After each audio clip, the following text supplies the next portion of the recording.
everybody. This is Baking with Barb WI. And man, I've been on for a long, long time. So if you've kind of forgotten the name of it, there you are, Baking with Barb WI. How's everybody? Probably the answer to that is the same as what it is yesterday when somebody asks you how are you. It's kind of like same as yesterday. Things don't change too much. Up here in northern Wisconsin, we have not received our vaccines yet. Hopefully, those will be coming in the next couple of weeks, so it will kind of get us out of jail a little bit, which will definitely be nice. Haven't been doing much baking. We didn't have Christmas. We didn't travel. We didn't have anybody in. We're really being good troopers with the isolation stuff, and I'm thinking that pretty much everybody else is too. I did try one little baked item and have a little story about it. I love turtles. I love anything with pecans, caramel, and milk chocolate. And the thing of it is it needed a thermometer. Well, I don't have a candy thermometer. I've never had one. But I did have a large, round-headed, tall, pronged thermometer that was for meat. And I had to get my caramel mixture up to 232 or something like that. Well, it went up to 200.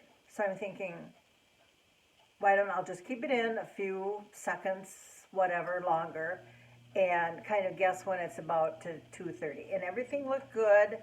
I stirred it, I did everything that I was supposed to do, put them together, and of course I doubled the recipe.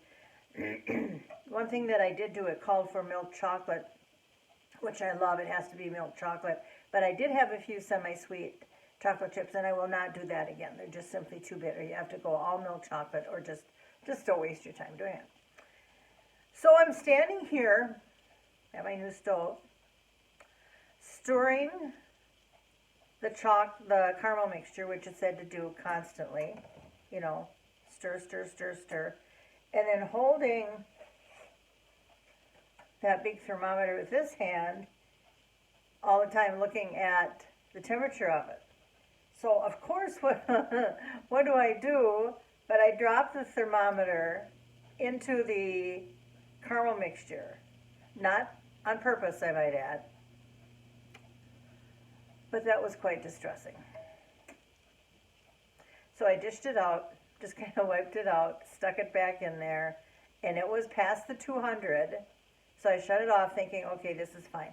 Long story short, they weren't bad, but the caramel never set up. So I'm assuming that it just really was necessary to get to that 234 degrees or whatever. So what did I do? Look at this thing I bought. I think this comes off. I haven't read the directions or gone to a YouTube video, but it has this little clamp that goes on the side of the pan, so no more dropping it in there. And I'm hoping there'll be a YouTube video on it, because to me it looks like something that would be used in a surgical suite somewhere. So Barb now has a candy thermometer, and I am quite excited about that. So what are we doing today? Well, since I don't know too much about this yet, I found a recipe for turtle bars. Doesn't that sound good? Turtle bars. I have to have my caramel, and it did not require a thermometer. I've put most of it together already today to kind of save on time, because I don't have a whole bunch of time today. And this is really, really simple, because you can go it in steps like that. I have the crust all ready to go. Beautiful, beautiful crust. This is a stick of butter, 2 cups of flour, a cup of brown sugar, and then you just chop it in, blend it in, cut it in. I knew I'd get there. Cut it in. And then cut a cup of pecans and sprinkle that on top. Then you can set this aside. And then the next step is to make the caramel layer. And that is in this little pan right here.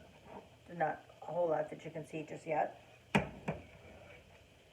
And that would be 2/3 of a cup of butter and 1/2 a cup of brown sugar. I did panic. Let me see who's on my phone.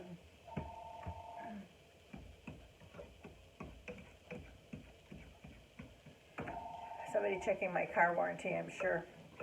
I did panic a little bit this morning because I did not have as much brown sugar as I needed. But you know what? I had the absolute perfect amount of brown sugar. So the day is not lost. And the directions are to bring this to a boil on medium heat, which I don't quite get. If I'm going to boil something, it's going to be on high heat, stirring constantly, and then it has to boil for 1 minute. So we're going to get this going. And this is a fast boil. I do have my new stove. I have found, however, on almost everything that I've made, that it cooks hot. So I don't know how you're supposed to tell if it's going to cook hot today or cook cooler today. We made a pizza the other night. We brought it home from a local place where you can take and bake.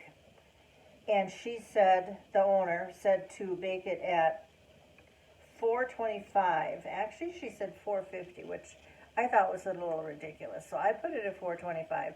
And she said for about 20 minutes. Well, I got to tell you, we had probably the darkest, crispest crust on any pizza that we've ever had. Absolutely too hot. I set it for 8 minutes first. I'm watching to see if I'm boiling yet. 8 minutes first, just to be safe. And it obviously wasn't done, so I set it for another 8 minutes, and it really started smelling a little hot. So I checked it after about, I don't know, 3 or 4 minutes, and it was way, way done. So that wasn't in there even 12 minutes.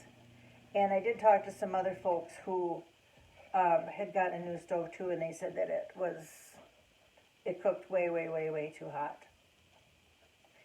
So this recipe calls for 350. So I set it for 325. So what we're going to do, this hasn't even started boiling yet, which is a little odd. And again, all this is a 2/3 cup of butter, which I had to Google this, is 11 tablespoons. And a 1/2 cup of brown sugar. Oh, I got some little bubbles going there. And then what we're going to do when we get to that point, I think I'll set my handy dandy timer for 60 seconds. We are going to take the brown sugar and butter recipe and spread it over the crust.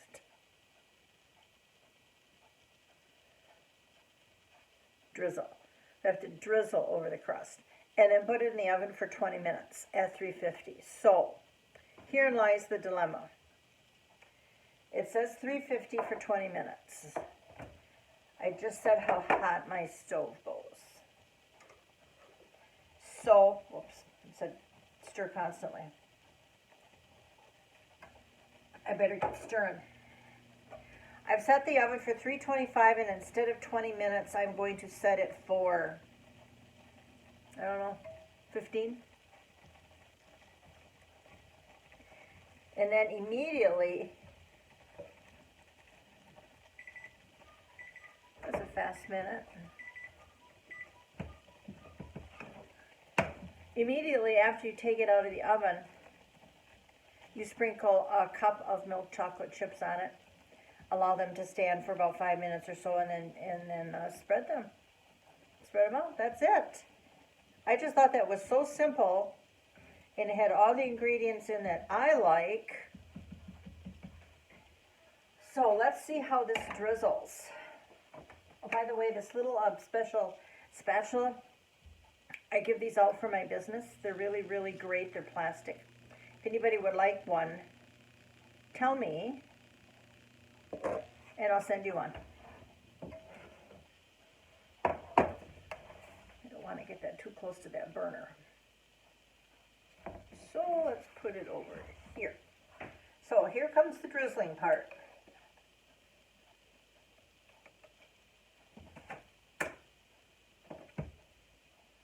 I'm right-handed, so let's do this right-handed.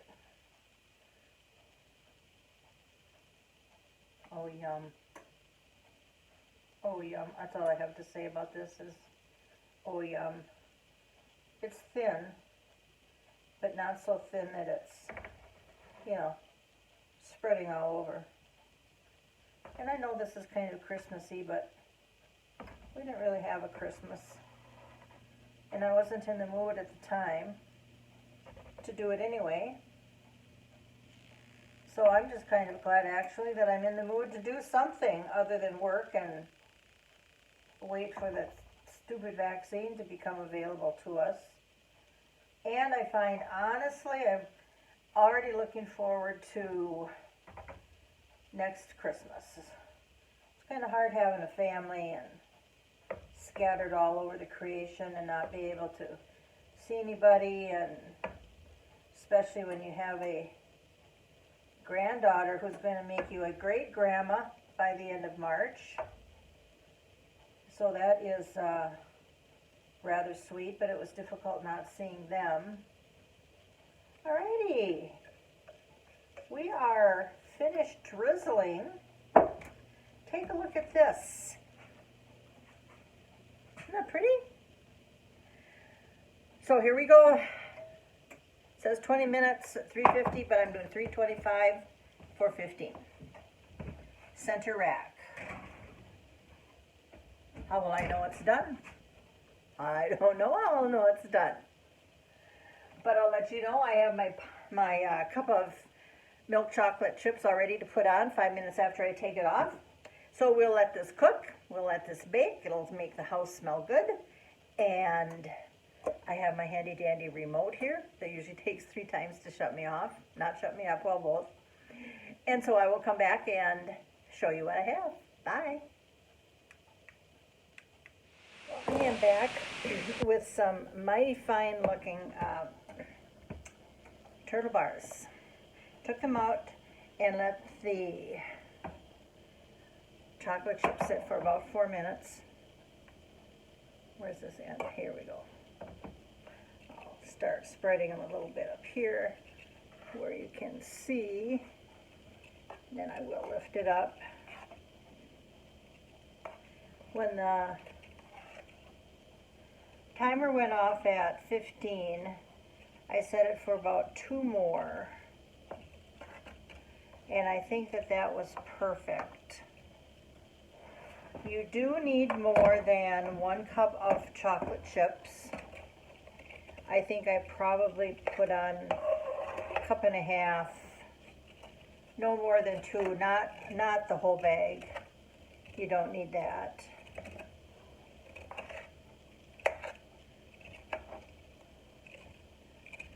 But they are looking pretty fine. One more smooth overs, and I'll lift them up and show you.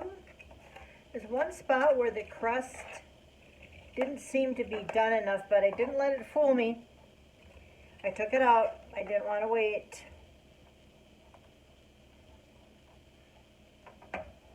So here, this kind of looks like a chocolate cake, but it's not. I'm going to touch the, oh, I think the caramel's going to be just fine on there. So the directions then, let the bars cool, then cut them into your squares. And this is a 9x13 pan. Forgot to mention that earlier. And I don't think that I have any other alterations to it unless there are some once I taste it. And that probably will be quite a while because it's hot. So there you go, everybody. Geez, it's so good to be back. I hope that you've enjoyed this. I know it wasn't too terribly creative, but you know, it was something. And for me right now, that was major. Heavy. We have some snow coming in. We have between 5 and 9 inches of snow coming in northern Wisconsin, and we're kind of looking forward to it because we've really not had a whole bunch or a nasty winter. So we have our turtle bars for sustenance. How about you? Have a good day, everybody, and God bless.